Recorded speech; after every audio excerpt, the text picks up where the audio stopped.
All right. Good job. Hey guys, if it's your first time tuning in, welcome to the J Zone. And today I'm going to do my finally long anticipated video, my kidney transplant story. And what better way to do it on the 1 anniversary of my transplant. So, welcome. I hope you all enjoy this video. I hope it inspires you, it helps you, and it blesses you. So, I had my kidney transplant of 12/19/22 right before Christmas of last year at MUSC in Lancaster.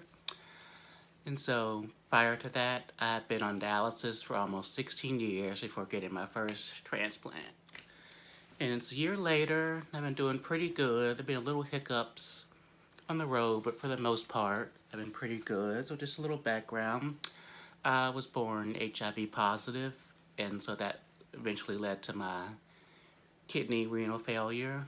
And it happened really suddenly. I was 19, and it was right, I found out so quickly, it was right after the New Year's early 2016 when I went to the doctor and I had some tests done, and it was pretty rapid that my kidneys had declined, so there was like no time to react or anything. And so a few days later, I'm checking into the hospital and undergoing dialysis. This is a month before I turned 20. Can you imagine being that age, 19, 20, and doing dialysis?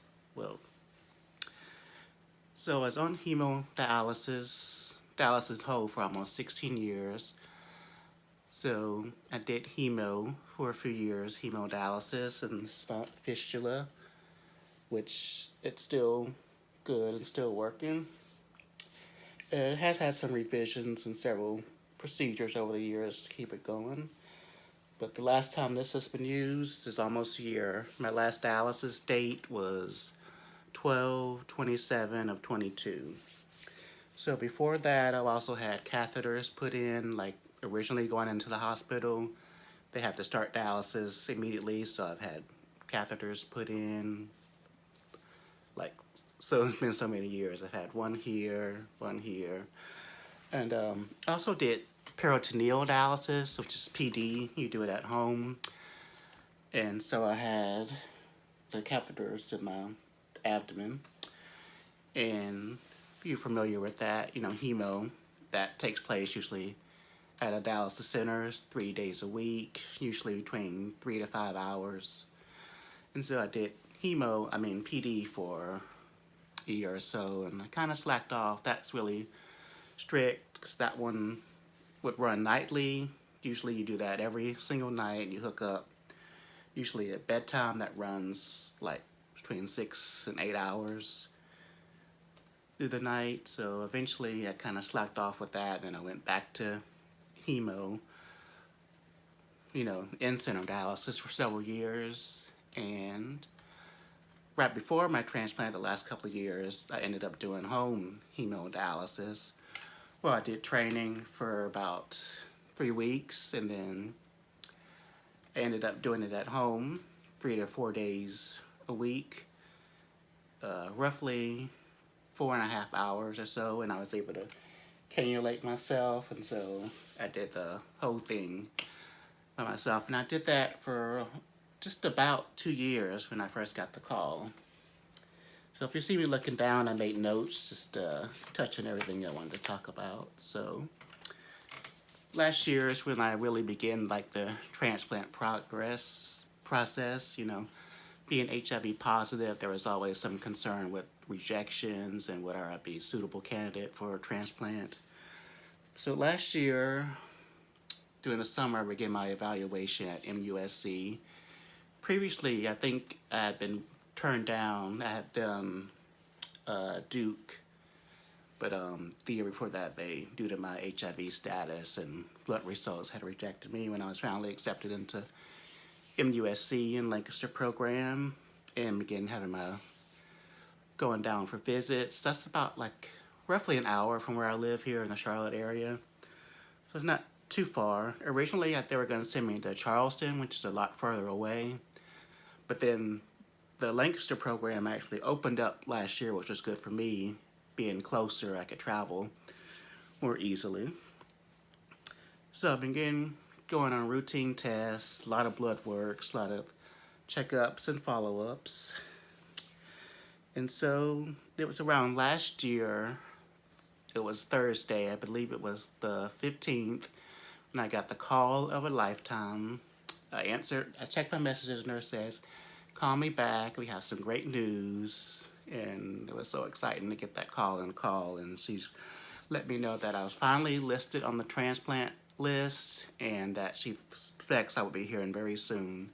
Having such a long wait time for like almost 16 years, so that was exciting. And then that Sunday evening, I finally got the call to come in.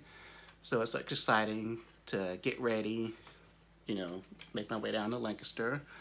My good friend, roommate, and mentor, and dad, who I lived with, he drove me down, and then my mom later came and met us there. And so that would have been a year ago tonight.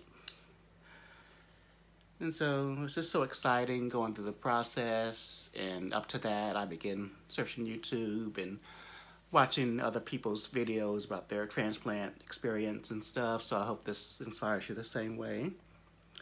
So I actually had mine on 12/19, which was a Monday last year, and things were pretty well, pretty good. My scar here, isn't that beautiful? Had a lower right side kidney, and this is a pretty large kidney, so I think it's healed up really nicely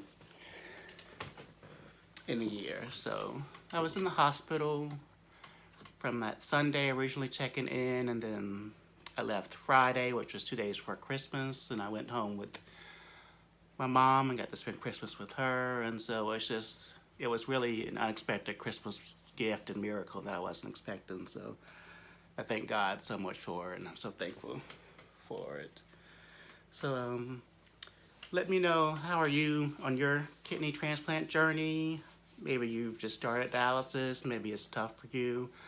It wasn't always easy for me, especially being so young and starting dialysis, and it's such a major life change and does interrupt your life a lot, and dialysis does a lot to your body and stuff. So let me know, how are you on your journey?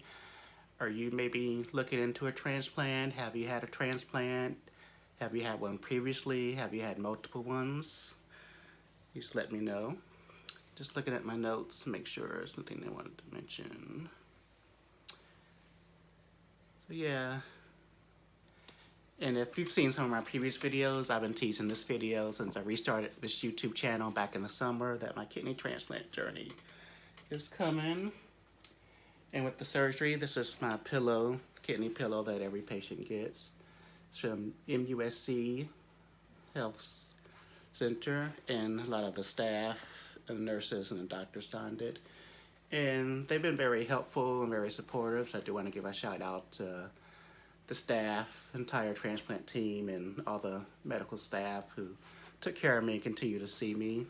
Now, after the transplant, I do go, visits were, after release, I think the first week I went 3 times a week, then after that it was like twice a week, and then as time goes by, if your labs look good, your visits get sporadic. Now, earlier this year I was diagnosed with CMV virus, and I did have some hernia issues, so that was a little depressing at the beginning of this year, having those few little hospitalizations. But as of right now, I've been doing pretty good. Really lately I've been having just a slight issue with some anti-rejection. So my creatinine is usually flat at 1.5, but it has risen. Like last week it went up to 3, and I did have to be admitted to the hospital for a few days, and I have a follow-up visit tomorrow, so pray that everything looks good and I don't have to go back into the hospital, and I can be home and enjoy my friends and family and time for Christmas. Again, that's my kidney pillow. What else? But yeah, let me know what you guys think if you have any questions.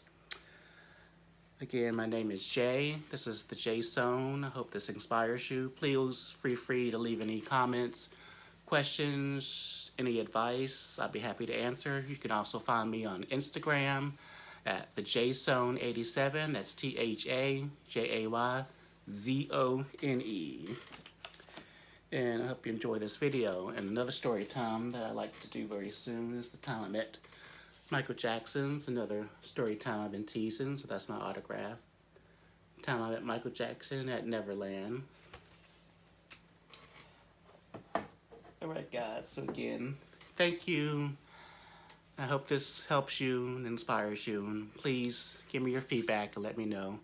Alright, happy holidays, happy New Year's, Merry Christmas. Take care.